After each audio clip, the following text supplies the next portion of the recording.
Blommen van Mr. ONS Snits van tevoren. Leo de Wacht had het record verbrutst van Wieger Cinema. Het mag duidelijk wijzen 363 wedstrijden op zijn naam van ONS Snits. De eerste helte is net om te zien, dus gaan we voort naar de tweede helte. De vastzetje van de linkerkant wordt net goed voortwerken. Martijn Rozenburg, de eerste helte, geen bal omrekken. Maar de tweede helte, na 7 minuten, voort de 1-0. Prima doelpunt van de oudspeler van Cambuur.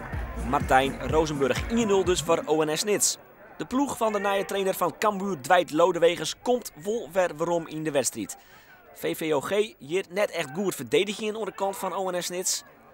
En dan komt de vastzet van de rechterkant en daar is Rocco Keizer, de man van VVOG, en hij maakt het de liekmakker.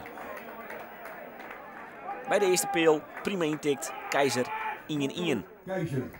Sander van der Heijden die net maar wie blesseert en dus als assistenttrainer op de bank. De vrije trap van Chris de Wacht. Prima vrije trap, nog geen minuut na het doelpunt van VVOG komt ONS Snits alweer op 2-1. Hiendal onhoudbaar liep het is de bal trouwens net voor de keeper, maar hij zit er prima in. 2-1 voor ONS Snits. En dan attentie voor de mooiste goal van dit weekend mag ik eigenlijk wel zeggen. De vastzet is van Jurien Bos en dan Martijn Rozenburg. Je kent hem haast vergelijkje met die van Marco van Basten, wie die wat via de fot.